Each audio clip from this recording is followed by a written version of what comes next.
Hello, my name is Ed Dobson, and I'm here today with my good friend Dr. Mano Daniel, and we want to talk to you from the Bible. உங்களுக்கெல்லாம் என் வாழ்த்துதல். என் பெயர் doctor எட் Dobson. என்னுடைய நண்பர் மனோ டேனியலோடு கூட இப்பொழுது நான் பகிர்ந்து கொள்ளப் போகின்றேன்.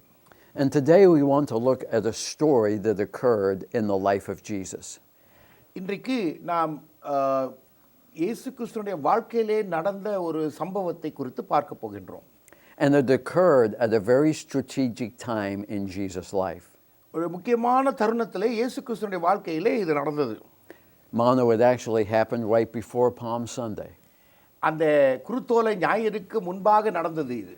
And the story is recorded in the Gospel of Luke chapter 19. லூக்கா 19ஆம் அதிகாரத்திலே இந்த காரியத்தை நிகழ்ச்சியை நாம் பார்க்கலாம். The story begins, Jesus entered Jericho and was passing through. 19ஆம் அதிகாரம் 1ஆம் வசனம், அவர் எரிகோவில் பிரவேசித்து அந்த வழியாக நடந்து போகையில் என்று பார்க்கின்றோம். So the story happens in the city of Jericho. எரிகோ பட்டணத்துக்குள்ளே இந்த நிகழ்ச்சி நடந்தது. Which, by the way, Mano, is the oldest inhabited city in the world. இதுதான் பழங்காலத்தில் ரொம்ப பழைய பட்டணமாக இருந்தது. It's also located on the lowest place in the world.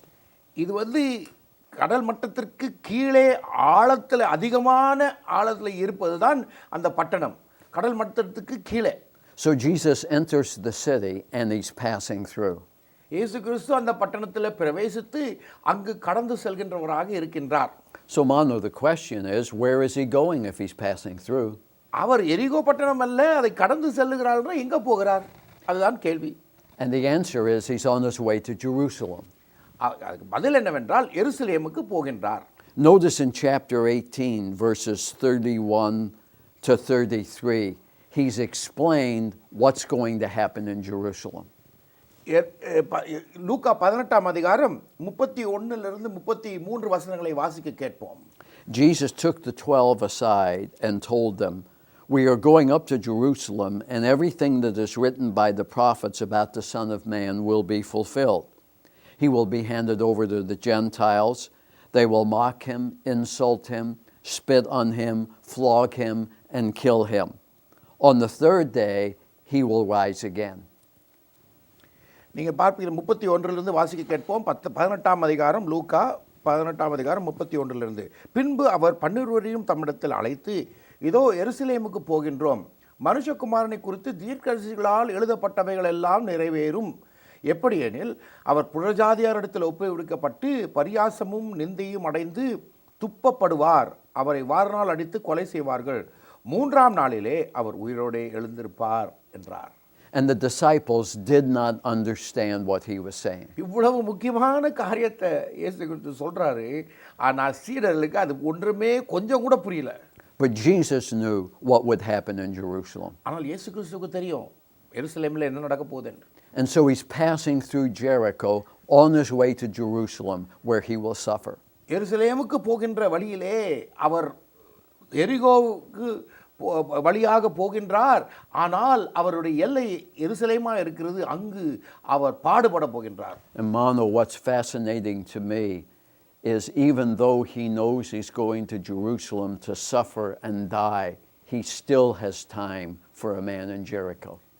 என்ன அதிசயம்னா பாருங்க, அவர் எருசலேமில் போய் அங்கு போய் சிலுவையிலே மரிக்க போகிறார், துப்பப்பட போகிறார், பாடுகள் பட போகிறார். ஆனால் ஒரு மனுஷனுக்கு அவர் காலம் கொடுக்கிறவராக இருக்கிறார், கரிசனை காட்டுகிறவராக இருக்கிறார். என்ன அதிசயம் பார்த்தீங்களா இயேசு கிறிஸ்து. Verse number 2, a man was there by the name of Zacchaeus. He was a chief tax collector and was wealthy. அங்கு 2ஆம் வசனத்திலே பார்க்கின்றோம், ஆயக்காரருக்கு தலைவனும் ஐஸ்வர்யமாய் இருந்த சகே எனப்பட்ட ஒரு மனுஷன் என்று பார்க்கின்றோம். The Hebrew name is Zakah, எபிரேய மொழியிலே அவனுடைய பெயர் ஜக்கா என்பது, which means righteous one. அவன் நீதி நிறைந்தவன் அல்லது பரிசுத்தமானவன் என்பதுதான் அதனுடைய அர்த்தம். And Mano, tax collectors were anything but righteous ones. இது ஆயக்காரர்கள், அவர்கள் பரிசுத்தமானவர்கள் சொல்லவே முடியாது. In the Gospels, they were listed with sinners, pagans, and prostitutes. அவர்கள் சுவிசேஷத்தில் பார்க்கும் பொழுது அவர்கள் பாவிகள், முக்கியமாக பரத்தையர்கள், இவர்களெல்லாம் சேர்த்து சொல்லப்படும் பொழுதுதான் ஆயக்காரர்களை சேர்த்து சொல்கிறார். Jews considered them the worst of the worst. யூதர்கள் ஆயக்காரரை மிக மோசமானவர்கள் என்று எண்ணினார்கள். And here was a man who was named by his parents, Zaka, righteous one. ஆனால் அவருடைய பெற்றோரோ அவனுக்கு பெற்ற பேர் என்னென்றால் ஜாக்கா, அது பரிசுத்தமானவன், நீதி நிறைந்தவன். And we meet him and he is anything but righteous. ஆனால் அவனை சந்திக்கிறோம், அவன் உண்மையாக பரிசுத்தமானவன் இல்லை. The text says he was a chief tax collector and wealthy. அவன் ஆயக்காரருக்கு தலைவனும் ஐஸ்வர்யவானுமான இருக்கிறான் என்பதை நாம் பார்க்கின்றோம் வேதத்தில். Now, Mano, remember the Roman Empire dominated Palestine at this time. பாலஸ்தீன தேசத்தை ரோமர் அரசாட்சியின் கீழ் இருந்தது. And they had divided Palestine into 3 major tax regions. 3 பாகங்களாக பாலஸ்தீன நாட்டை பிரித்தார்கள். One was Jericho. எரிகோ பகுதி. Another was Capernaum. கப்பர்நகும் பகுதி. Capernaum is on the northwest corner of the Sea of Galilee and along one of the major trade routes. அந்த கலிலேய கடலோர கரையில் இருப்பது கப்பர்நகும். அது அது வழியாய் தான் இது வியாபார வீதி செல்கின்றதாக இருந்தது. And the third region was in Caesarea, Caesarea பட்டணம் 3வது, which was a seaport on the Mediterranean Sea built by Herod the Great. அது கடற்கரையிலே கட்டப்பட்ட நாடாக இருந்தது, பாகமாக இருந்தது. So you had the 3 tax regions. அது 3 பாகங்களாக பாலஸ்தீனத்தை பிரித்திருந்தார் ரோமர்கள். Now the Romans were very smart. அவர்கள் ரோமர்கள் ரொம்ப அறிவிலே சிறந்தவர்கள். They would conquer a region and divide it into tax regions. அவருடைய ராஜதந்திரம் நிறைந்திருப்பதனால் அவர்கள் ஒரு நாட்டை பிடித்துவிட்டு போரிட்டு தோற்ற பிறகு அந்த நாடு அதை டாக்ஸ் கட்டுவதற்காக பாகங்களாக பிரித்து விடுவார்கள். Then they would hire a local person to oversee the collection of taxes in a region. அங்கு இருக்கிற நாட்டில் இருக்கிறவனே ஒருத்தனை நியமித்து அவனை வரி வசூலிக்க பண்ணுவார்கள். Mano, actually they would bid out for the privilege of collecting taxes. இப்படி அந்த வரி வசூலிக்கிறதற்கு ஏலம் போட்டு எடுப்பார்கள் அந்த நாட்டை சேர்ந்தவர்களே. And whoever agreed to pay the most was then hired by the Roman government to collect taxes. யார் அதிகமாக கொடுக்கிறேன் என்று ஒத்துக்கொள்கிறார்களோ அவர்களை தான் நியமிப்பார்கள் வரி வசூலிப்பதற்கு ரோமர்கள். And apparently Zacchaeus won the bid for the region of Jericho. சகேயு இந்த ஜெரிகோ பட்டணத்திற்கு தலைவனாக இருந்தனால் எரிகோ பட்டணத்திலே வரி வசூலிப்பதிலே தலைவனாக இருக்கிறான்.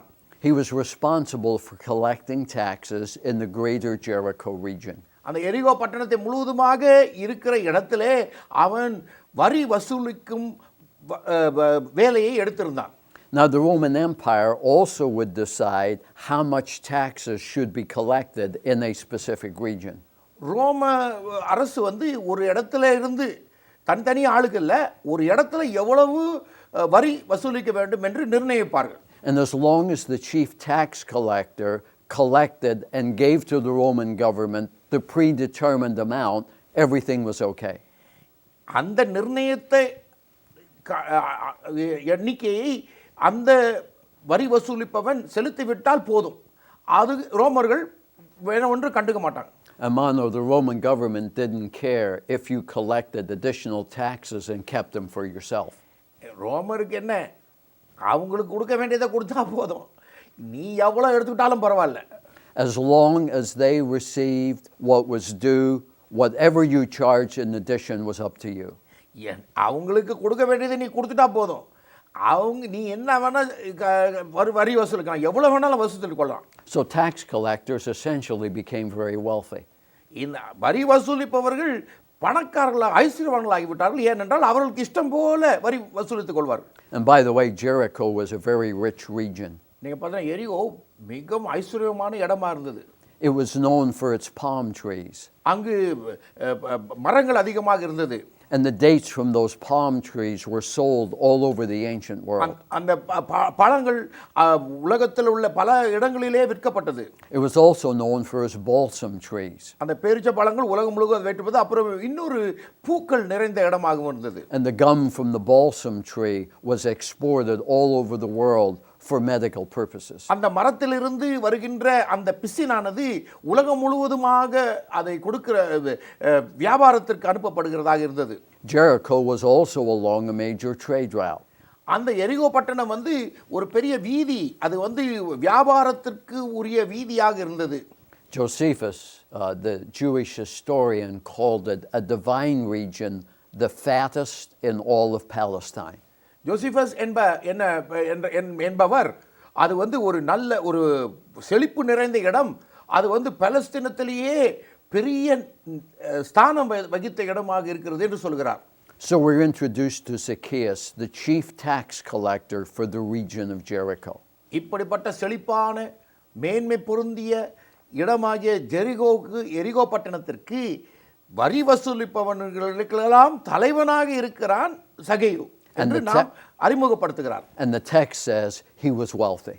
அதில் பார்க்கும் அவன் ஐஸ்வர்யவானாக இருந்தான் என்று பார்க்கின்றோம். He likely lived in one of the largest houses in all of Jericho. நீங்க பார்த்தீங்கன்னா அந்த எரிகோவிலேயே இல்லை எல்லா வீடுகளும் பெரிய வீட்டில் தான் இருந்திருப்பாங்க.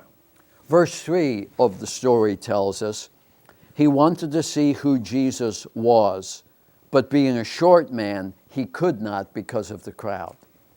மூன்றாம் வசனத்தை பார்க்கிறோம் பாருங்க. இயேசு எப்படிப்பட்டவரோ என்று அவரை பார்க்க வகை தேடினான். அவன் குள்ளனானபடினால் ஜனக்கூட்டத்தில் அவரை காணக்கூடாமல் என்று பார்க்கின்றோம். Mano, I've discovered that there are a lot of people who are interested in who Jesus is.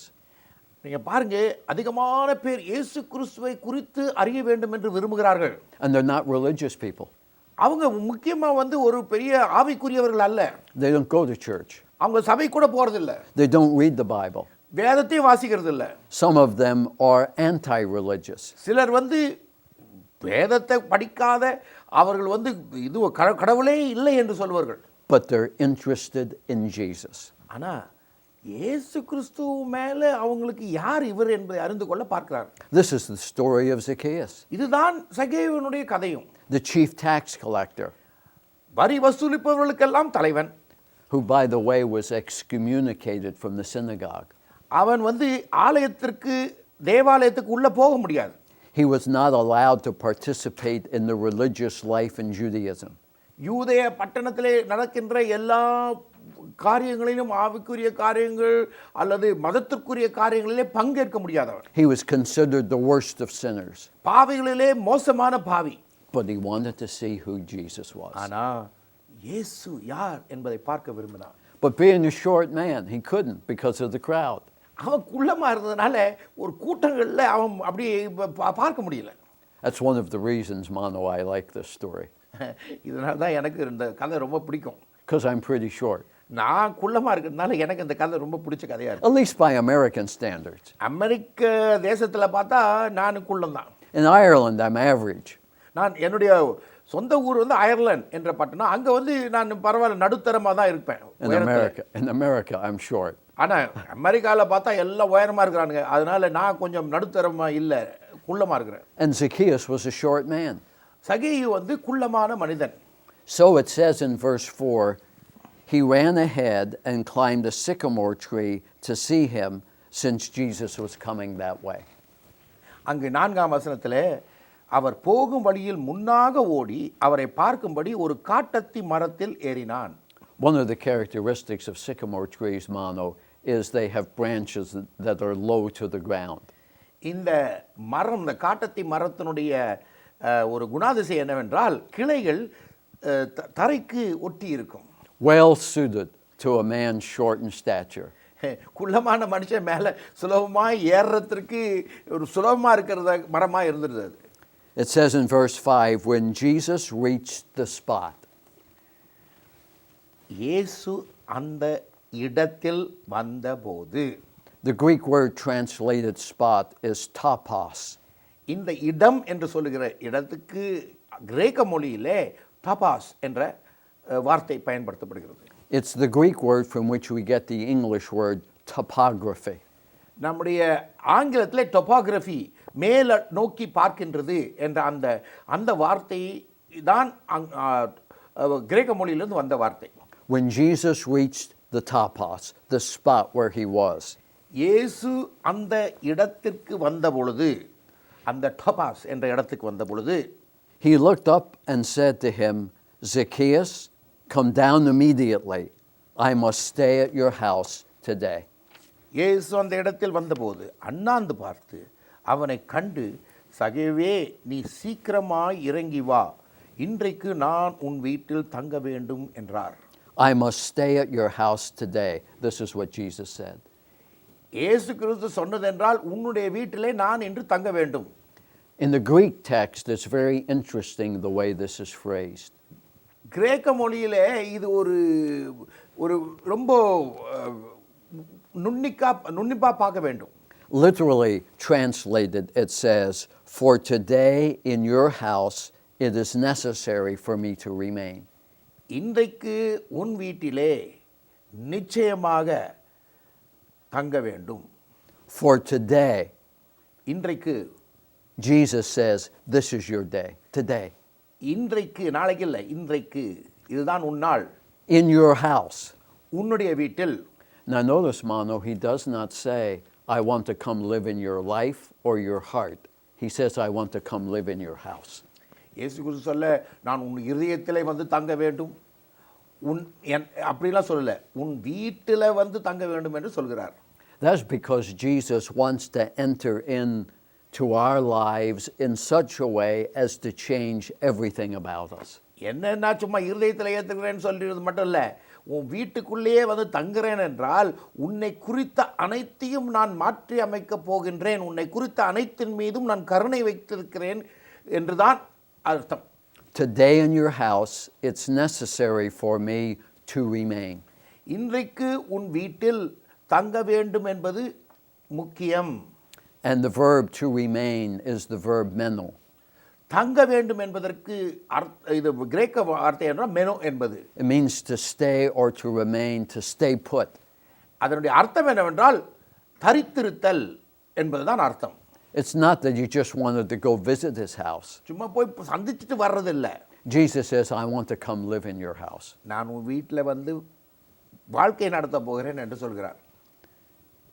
So verse 6 says, so he came down at once and welcomed him gladly. சகேயு உடனே அந்த மரத்திலிருந்து கீழே இறங்கி வந்து தன்னுடைய இயேசுவை வீட்டுக்கு வரவேற்கின்றான். And the word welcomed him gladly means to open up your house. மிக மகிழ்ச்சியோடு கூட அவனை வரவேற்பது என்பதென்றால் தன் வீட்டை திறந்து கொடுப்பது. Jesus says, I want to come stay in your house. And Zacchaeus' response is, it's wide open, come on in. இயேசு கிறிஸ்து சொல்றார், நான் உன்னுடைய வீட்டிலே வந்து தரித்திருக்க வேண்டும் என்று சொல்கிறார். சகேயு என்ன சொல்றான் தெரியுமா? இதே திறந்து இருக்கு, வாங்க, உங்களுக்கு தான் என் வீடு அப்படின்னு சொல்றான். All the people saw this and began to mutter, he has gone to be the guest of a sinner. 7ஆம் வசனத்திலே அதை கண்ட யாவரும் இவர் பாவியான மனுஷனிடத்தில் தங்குபடி போனார் என்று முறுமுறுத்தார்கள். The word sinner is hamartolos. அந்த பாவி என்பது ஹமார்டலோஸ் என்பது. And it has the idea of someone who is not observant of Jewish Torah and tradition. அதை நியாயப்பிரமாணத்தை அறியாதவனாக இருப்பவன் அல்லது கடைப்பிடிக்காத இருப்பவன் தான் அதனுடைய அர்த்தம். Mano, we would say an unobservant Jew. என்னவென்றால் அவன் யூதனாக இருக்கிறான், ஆனால் நியாயப்பிரமாணத்தை கடைப்பிடிப்பதில்லை. It's also translated as irreligious or anti-religious. அது மதத்தை சம்பந்தப்படுத்தாதவன் அல்லது மதத்திற்கு எதிரியாக இருப்பவன் என்பதும் பொருளாக இருக்கலாம். It's also translated as heathen or pagan. அல்லது பிரமதஸ்தான் அல்லது தாழ்த்தப்பட்டவன் என்றும் அதை நாம் சொல்லலாம், அந்த வார்த்தைக்கு அர்த்தம். So the people begin to mutter, he's gone to the house of an unobservant, irreligious, anti-religious, pagan and heathen. இந்த இடத்துல என்னவென்றால் அந்த மக்கள் முறுமுறுத்ததற்கு காரணம் என்னவென்றால் பாவியாக அவன் வீட்டுக்கு அவன் வந்து தேவனை விரும்பாதவன், நியாயப்பிரமாணத்தை கடைபிடிக்காதவன், அவன் அந்நியன், அவன் புறமதஸ்தான் என்று சொல்லுகிறார்கள். And by the way, Mano, this would make sense. இதுக்கு இது அர்த்தம் உண்டு. One of the ways to study the Bible is to find out where is Jericho first mentioned in the Bible. நம்ம முதல்ல இது நல்லது, ஏன்னா எரிகோ எங்க முதல்ல வேதத்தில் போடப்பட்டிருக்கிறது என்று பார்க்க வேண்டும். And it's first mentioned in the book of Joshua. யோசுவா புத்தகத்திலே முதலாக இதை பார்க்கின்றோம்.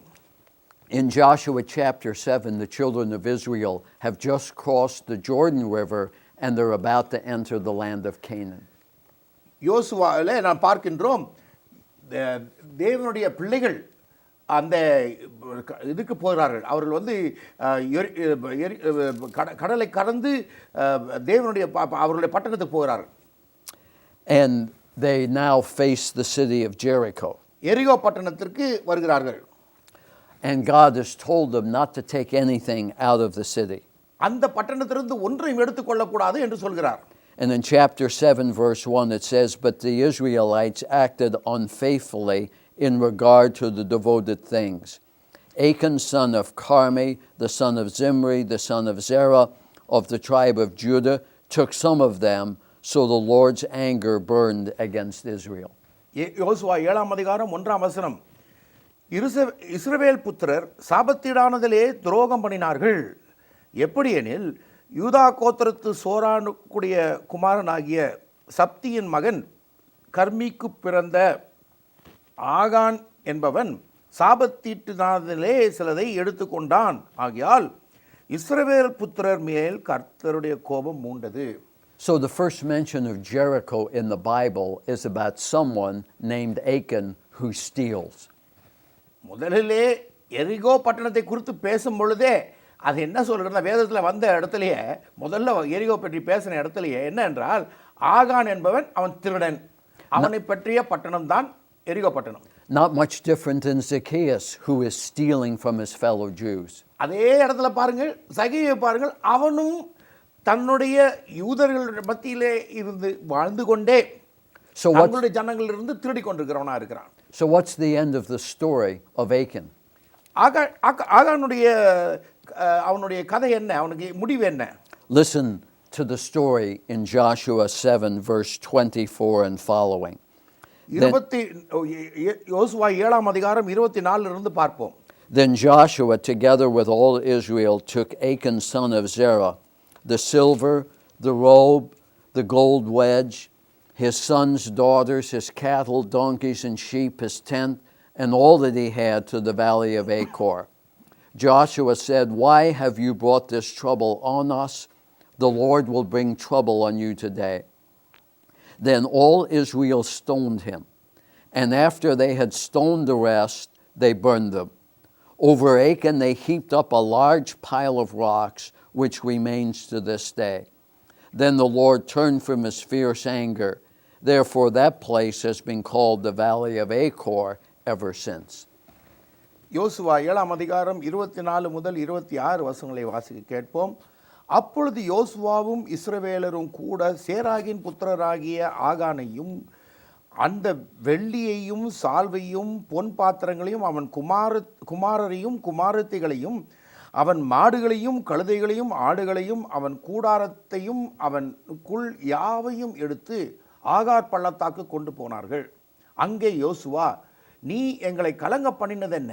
இன்று கர்த்தர் உன்னை கலங்க பண்ணுவார்" என்றான். அப்பொழுது இஸ்ரவேலரும் அவன் மேல் கல்லெறிந்து அவைகளை அக்கினியிலே சுட்டெரித்து கற்களினால் மூடினார்கள். அவன் மேல் இந்நாள் வரைக்கும் இருக்கிற பெரிய கற்குகளை குவித்தார்கள். இப்படியே கர்த்தர் தமது கோபத்தின் உக்கிரத்தை விட்டு மாறினார். ஆகையால் அவ்விடம் இந்நாள் வரைக்கும் ஆகார் பள்ளத்தாக்கு என்று எனப்படும். Achan steals from the city of Jericho, and as a result of the stealing, he ends up getting stoned. ஆகான் எரிகோ பட்டணத்திலிருந்து திருடுகிறான். அதனால் அவன் கல்லெறியப்பட்டு மரிக்கின்றான், குடும்பமாக மரிக்கின்றான், அழிந்து போகின்றான். And they pile up rocks on top of him and his family as a memorial to what happens when you steal. இந்நாள் வரைக்கும் இருக்கிற பெரிய கற்குவியலை அவன் மீதும் அவன் குடும்பத்தின் மீதும் போடுகிறார்கள். And now we have Jesus coming to the same city. அதே பட்டணத்திற்கு இயேசு வருகிறார். And he's confronted with another man who's been stealing from Jericho. ஆனா இங்க பார்த்தீங்கன்னா இன்னொரு மனிதன் இருக்கிறான் இங்க இந்த பட்டணத்துல. அவனும் திருட வீரனா இருக்கிறான் எரிகோத்துல இருந்து. And the people in the crowd know the story of Achan. அகானுடைய கதை நன்றாக தெரியும் ஜனங்களுக்கு. And they know that someone who steals deserves to be stoned. அவங்களுக்கு எல்லாம் தெரியும் யாராவது திருடுறவனா இருந்தானா அவனை கல்லெறிய வேண்டும்னு அவங்களுக்கு தெரியும். But instead of stoning Zacchaeus, Jesus says, it's necessary for me to stay in your house today. அவனை கல்லெறிய வேண்டும் என்று சொல்வதற்கு பதிலாக இயேசு கிறிஸ்து நிச்சயமாக தேவைப்படுகிறது உன் வீட்டிலே நான் தங்க வேண்டும் என்பது என்று சொல்கிறார். And Zacchaeus comes down the tree and opens up his house to Jesus. சகேயு மேலே மரத்திலிருந்து கீழே இறங்கி வந்து கதவை திறந்து ஆண்டவரே நீர் உள்ள வாரும் என்று சொல்கிறான். Is it any wonder the people said he's gone to be the guest of an irreligious, unobservant pagan? நீங்க இந்த கதையை நீங்க அறிந்த பிறகு இப்பொழுது பார்த்தீங்கன்னா அவங்க முறுமுறுப்பது அது அவன் புறமதஸ்தான் அவன் ஒன்றுமில்லாதவன் அவன் வீட்டுக்கு போகிறார் என்பது புரிந்து கொள்கிறது அல்லவா உங்களுக்கு? They're wondering why doesn't Jesus call for the stoning of Zacchaeus? சகேயுவை ஏன் கல்லெறிய கூடாது என்று அவர்கள் நினைக்கிறார்கள். Doesn't he remember the story of Achan in this same city? ஆகானுடைய கதை அவனுக்கு தெரியலையா என்று நினைக்கிறார்கள். But no, Jesus says, I'm coming to stay at your house. ஆனா இயேசு கிறிஸ்து சொல்றார் உன் வீட்டிலே நான் தரித்திருக்க வேண்டும் என்று சொல்கிறார். And the story continues. அந்த கதை தொடர்ந்து போகின்றது. But Zacchaeus stood up and said to the Lord. சகேயு எழுந்து நின்று ஆண்டவரிடத்தில் பேசுகின்றான். Now most people believe that what Zacchaeus is about to say, he said in his house, not in front of the crowd. சகேயு இயேசு கிறிஸ்து சகேயுட சொன்னது பெரிய கூட்டத்து முன்னால சொல்ல நினைக்கிறாங்க. The people had just said he's gone to be the guest of a sinner. அவங்க சொன்னாங்க பாவி கிட்ட அவர் சாப்பிட போயிட்டாருன்னு சொன்னாங்க. So now he's at the house. அவர் வீட்ல இருக்கார். And it says that Zacchaeus stood up. சகேயு எழுந்து நின்றான் என்று போடப்பட்டிருக்கிறது. So either he was seated or he was on his face before the Lord. ஒருவேளை அவன் உட்கார்ந்திருந்திருப்பான் அப்புறம் எழுந்திருச்சிருப்பான் அல்லது அவன் நேருக்கு நேர் இயேசுவினிடத்தில் பேச ஆரம்பித்தான் என்று சொல்லலாம். The text is not clear. அது நமக்கு தெரியாது எதுன்னு. But I tend to think that he was on his face before the Lord. அவன் இயேசு கிறிஸ்துவின் முன் நிற்கின்றான். And he says to him, Lord. ஆண்டவரே என்று கூப்பிடுகிறான் கர்த்தரை. Which could either be a sign of respect or he could be declaring Jesus as his own Lord. ஒருவேளை அவன் மரியாதை கொடுக்கிறவனாக இருக்கலாம் இல்லாட்டா என் ஆண்டவரே என்று சொல்லுகிறவனாக இருக்கலாம். I think he was worshiping at Jesus' feet and he stands up and acknowledges him as Lord. முதல்ல அவர் வீட்டுக்கு வந்த உடனே முகங்கப்புறம் விழுந்துட்டான். அதுக்கப்புறம் எழுந்து நின்று ஆண்டவரே என்று சொல்லுகிறான் என்று தான் நான் நினைக்கிறேன். And then he says something powerful. அதுக்கப்புறம் சொல்றத பாருங்க.